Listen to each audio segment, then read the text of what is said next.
स्तर के सभी नए पदाधिकारियों का मैं हार्दिक स्वागत करता हूं, आप सभी का अभिनंदन करता हूं।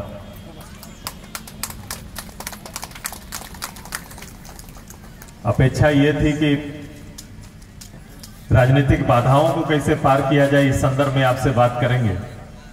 मुझे ये पता नहीं था कि मौसम की इस बाधा से कैसे पार करेंगे, ये भी सोचना पड़ेगा। आज एक ऐसे माहौल में जब इस बैठक की एकाग्रता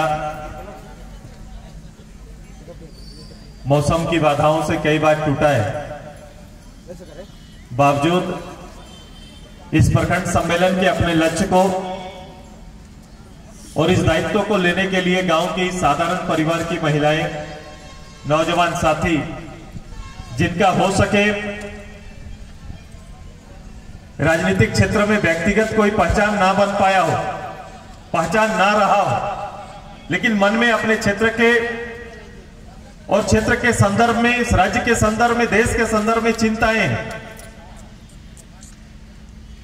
आज हम सब यहां पर एकत्रित हुए हैं जहां राजनीतिक क्षेत्र की उन चिंताओं पर एक राजनीतिक कार्यकर्ता के कर्तव्य बोध को अपने मन मस्तिष्क पर स्थापित करने की एक तैयारी को लेकर, दूसरा देश की पुलवामा जैसी घटना पर सर्वप्रथम हम आपके साथ हमारे वीर शहीदों को, उनके परिवार को न केवल श्रद्धांजलि देते हैं, बल्कि हर समय हर स्थिति में हम उन परिवार के साथ हम लोग रहेंगे, ये हम सबका संकल्प है। कल की घटना ने फिर से भारतीय वायुसेना के पराक्रम को निश्चित रूप से आप टीवी अखबारों के माध्यम से देखने को मिला है। ये भारत की क्षमता है, भारत की ताकत है, और ये ताकत भारत की आवाम देती है, चाहे देश के अंदर हो या देश के बाहर। ये जज्बा बराबर रखना होगा कि आपके और भारतवर्ष की आजादी को अक्षुण्ण रखने के लिए जिस रूप से भारत मां के सपूत सरहदों पर अपना कर्तव्य निभाते हैं, उसी तरह एक राजनीतिक कार्यकर्ताओं का भी इस राजनीतिक क्षेत्र में, गांव गली में अभावग्रस्त लोगों के बीच में अपने वैचारिक रूप से और संभवित रूप से एक सजग राजनेता और प्रतिनिधि के रूप में उनके बीच में यह विश्वास को स्थापित करना भी एक बड़ा काम है कि आप उनके लिए हैं, और राजनीतिक क्षितिज में उनके लिए चलने वाले, चाहे कोई भी योजना हो, कोई भी काम हो, झारखंडी विचारधाराओं को नेतृत्व करते हुए आप सदैव उनके साथ खड़े रहेंगे। इसको भी तैयार करना आपकी जिम्मेदारी है, और इस जिम्मेदारी को लेकर आप सभी लोगों को आगे काम करना होगा। मुझे याद है कि 2011-12 में यही एक क्षेत्र था, क्योंकि महिलाओं की तादाद और माझी में, कांके में, बुड़ुमू में या कहीं भी राज्य प्रदेश के किसी जगह पर भी आज महिलाएं जिस रूप से सजग होकर सक्रिय राजनीति में भागीदार निभा रही है, तो दो बड़ी घटनाएं इस राज्य के अंदर में जो आप सबके आशीर्वाद और नेतृत्व से संभव हो पाया, तो यह चेहरा प्रत्यक्ष रूप से खिलकर सामने आया है। वो दो बड़ा काम था कि गांव स्तर पर गांव में समूह का गठन करना और उनके हित के लिए चाहे संजीवनी या एनआरएम के रूप में योजना का चलना, ये एक बड़ा क्रांतिकारी कदम रहा है। दूसरा कि पंचायत स्तर पर वर्षों पुराना जो पंचायत चुनाव संयुक्त बिहार में हुआ था, उसके बाद इस प्रदेश में पंचायत का चुनाव होना, और पंचायत चुनाव में महिलाओं को आधी सीटों पर रिजर्वेशन देना, ये एक बड़ी घटना है कि आप गांव से निकलकर प्रत्यक्ष रूप से हमारी पार्टी पर खड़ा होकर, कि गांव की दीदी खड़ा होकर न केवल सभा को संबोधित कर रही है, बल्कि किसी गांव में वार्ड मेंबर से लेकर पंचायत समिति मुखिया, जिला परिषद से जिला परिषद चेयरमैन तक आज निश्चित रूप से नेतृत्व करने का काम कर रही। ये दोनों भरोसा के कदम उठे हैं, तो विश्वास बढ़ा है। बावजूद इसके वर्तमान समय में अगर हम मूल्यांकन करेंगे, अपेक्षाकृत कहीं ना कहीं ये विश्वास को भी डगमगाने का एक अवसर लोगों ने दे दिया है कि पंचायत चुनाव होने के बाद ये विश्वास बढ़ा था कि 5 लाख की आबादी से नीचे उतरकर 500 की आबादी में गांव के आम गरीब लोगों को एक जनप्रतिनिधि मिलेगा। ये जनप्रतिनिधि निश्चित रूप से चुना हुआ जनप्रतिनिधि आए, लेकिन जनप्रतिनिधि आने के बाद लोगों को यह लगा था कि गांव घर की समस्याओं का हल निश्चित रूप से सामने चुना हुआ जनप्रतिनिधि हमारा हल कर देगा। और चुने हुए प्रतिनिधियों में भी आत्मविश्वास था कि मेरे आने के बाद निश्चित रूप से हम अपने मोहल्ले की कमियों को हम दूर कर पाएंगे।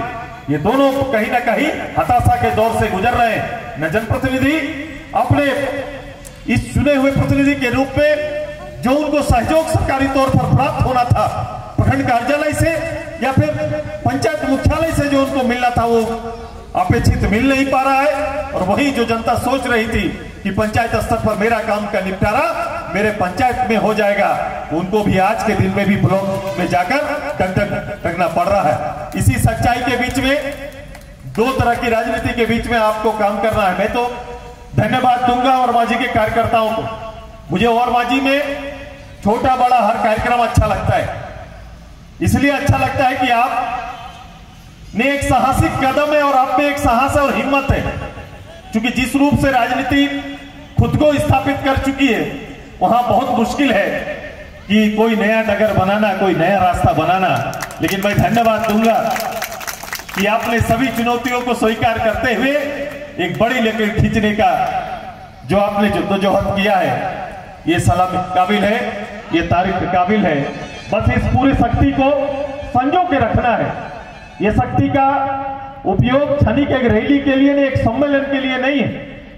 ये शक्ति को आने वाले झारखंड के भविष्य को सजाने में अपना महत्वपूर्ण भूमिका अदा करना है। मैं हमेशा कहता हूं कि मंच में बैठे बड़े नेताओं से ज्यादा अहमियत राजनीति में बूथ स्तर के कार्यकर्ताओं का, गांव के कार्यकर्ताओं की भूमिका होती है। वो बड़ा नेता होता है, वो बड़ा नेता इसलिए होता है कि राजनीति को सुनिश्चित करने वाला वही एक कार्यकर्ता है जो गांव बूथ में या पंचायत स्तर पर पार्टी के लिए जी जान से मेहनत करता है। आपका चयन इसी स्वरूप में हुआ है, इसी स्तर पर हुआ है। हो सके बड़े प्रभाव के दायरे में कभी कभी आप संकुचित हो जाते हैं, लेकिन मुझे इसलिए लगता है, मैं कहता हूं कि इसलिए मुझे अच्छा लगता है कि कहीं कहीं आपके आके आपके मनोबल को बढ़ाना भी ये राजनीतिक रूप से मेरा दायित्व बन जाता है कि आप बेफिक्र होकर बेहिचक रूप से एक साधारण परिवार में जन्म लिया, लेकिन असाधारण रूप से राजनीति का एक ऐसा स्तर तैयार करिए जहां लोग सुकून से रह सके, जहां लोग विश्वास से रह सके और झारखंडी विचार से लोकपोत एक बड़ी विचारधारा को पूरे प्रदेश में हम सब मिलकर स्थापित कर सके। ये तैयारी आप सभी लोगों को करना है। राजनीति गंभीर विषय है भाई साहब। मैं अपने नौजवान साथियों से आग्रह करूंगा, ये क्षणिक काम नहीं है, ये एक गंभीर विषय है जिसका नेतृत्व आप सभी को करना है। मुझे अच्छा लगता है कि सैकड़ों की तादाद में पार्टी में लोग शामिल होते हैं, लेकिन ध्यान ये रहे कि पार्टी में शामिल होना, पार्टी के कार्यक्रमों में शामिल होना मात्र पार्टी के लक्ष्य को प्राप्त करना नहीं होता है, बल्कि एक सामाजिक जीवन में आपने खुद को शामिल कर दिया है तो आम गरीब के दुख सुख में शामिल होना भी आपका कर्तव्य और दायित्व बन जाता है। केवल राजनीतिक रूप से पार्टी के पदाधिकारियों के साथ आपके रिश्ते मजबूत हो, मुझे लगता है कि सुदेश महतो को यह ज्यादा मंजूर नहीं है। सुदेश महतो को यह मंजूर है कि ज्यादा से ज्यादा आम लोगों के साथ आपके रिश्ते मजबूत हो, वो ज्यादा महत्वपूर्ण रखता है। क्योंकि बड़े नेताओं के साथ आपके रिश्ते मजबूत होने से पार्टी का और पार्टी के कार्यक्रमों के माध्यम से आम लोगों का भला नहीं होगा। यदि खुद का नेतृत्व, क्योंकि मैं हर कार्यकर्ता में नेता देखते हैं, मेरी संभावना, मैं संभावनाओं पर ज्यादा गौर करता हूं। मैं बनाया हुआ या रेडीमेड चीजों पर ज्यादा विश्वास नहीं करता, मैं क्रिएटिव सुपर करता हूं कि कल कुछ नहीं था आज बहुत कुछ है, ये बनाने पर ज्यादा हम भरोसा देते हैं, तय करते हैं। तो आज आप कुछ नहीं है, कल कुछ नहीं थे, कल एक साधारण गांव में थे, आप एक पंचायत के एक बूथ के पदाधिकारी बन गए, तो आप आज से आपके दायित्व बदल गए हैं और आपको सिद्ध करना है। और खुद को सिद्ध करने में हमारे पार्टी के और पार्टी स्तर पर जो भी जरूरत पड़े हम आपके साथ खड़े रहेंगे। ये केवल वोट से वोट वाला पार्टी और वोट से वोट की राजनीति करने वाला संगठन नहीं है। कुछ लोग वोट का इंतजार करते हैं, हमें वोट का इंतजार हम लोग नहीं करते, बल्कि वोट के बीच में जो 4.5 पौने 5 साल का समय रहता है, तब भी सबसे सक्रिय गांव में रहने वाला कोई दूसरा संगठन नहीं है, वो केवल आजसू पार्टी है। कहीं गरीब गुरुआ के यहाँ पर जाना, बैठना, उठना और उनका साथ देना, ये हमारा कर्तव्य बन जाता है। आप देख रहे हैं, शासन करना, राजनीति सत्ता में शामिल हो जाना, ये पर्याप्त नहीं था। मैंने स्वराज स्वाभिमान यात्रा में मैंने इन्हीं बातों पर जोर दिया था कि 1952 से प्रथम वोट हो रहा है और आज फिर से हम लोग नए वोट में जाएंगे, लेकिन इस पूरे चीजों पर कभी मूल्यांकन नहीं हो पाया। देश में 1980 के काल के बाद से लगातार लोक लुभावन कार्यक्रम और बड़ी बड़ी योजनाएं प्रारंभ होती, लेकिन ये योजनाएं सीधे तौर पर आम गरीब तक पहुंच नहीं पाता। ये शिकायत आज भी विद्यमान है। गरीबों के लिए चलने वाली 4-5 योजनाएं आज उल्टा के पूरा गांव को रख दिया है। आज गांव कोई जाए, भारत के आदरणीय कोई बड़े नेता जाए या फिर कोई एक आम लोग भी वहां पर जाए, आप देखेंगे कि गांव जाने के बाद समस्या क्या है।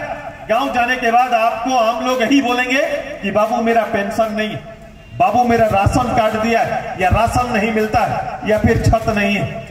ये 2-3 विषय से अभी भी गांव बाहर निकल नहीं पाया। हमने शासन का और राज्य इस बीच में देश में 10-12 प्रधानमंत्री आ गए, कई मुख्यमंत्रियों को संयुक्त रूप से देखा, इस राज्य में भी देखा, कई MP MLA आकर ले गए, लेकिन आज भी गांव में यही बीमारी स्थापित है जो 1900 काल में स्थापित हुई थी कि 1980 में प्रथम बार पेंशन योजना, आवास योजना प्रारंभ हुआ और आज भी अभी तक हम वही आवास योजना के पीछे घूम रहे हैं। अभी तक गांव में लोग 60 साल पार होने के बाद भी वो कहते हैं कि भाई हमको पेंशन प्राप्त नहीं है, जबकि सरकार स्पष्ट रूप से उनके कार्यक्रमों में देखा जाता है कि 100% लोगों को देना है, 100% लोगों को देना है। बावजूद ये योजनाएं गांव तक पहुंच क्यों नहीं पा रही है? कहां बाधाएं हैं? कभी हमने खड़ा होकर नहीं सोचा है। हमने पूरे सिस्टम को कई पदाधिकारियों के छोड़ दिया है। हमने देखा है कि ब्लॉक को हमने प्रखंड विकास पदाधिकारी, DDC और DC के भरोसे पूरा जिला हम लोगों ने छोड़ दिया है। यही पदाधिकारी करेंगे और आज के दिन में हम ये पाते हैं कि जिन्हें फील्ड ऑफिसर होना चाहिए था, जो प्रखंड विकास पदाधिकारी होते हैं, फील्ड ऑफिसर होते हैं। आज गांव में हम गए तो करीबन 1200-1300 गांव में 1000 किलोमीटर से ज्यादा यात्रा किए। जिस गांव में गए उस गांव में लोगों ने कहा, मैंने पूछा कि प्रखंड विकास पदाधिकारी का भी गांव आते हैं, तो बोलता है दादा वीडियो गांव नहीं आता है।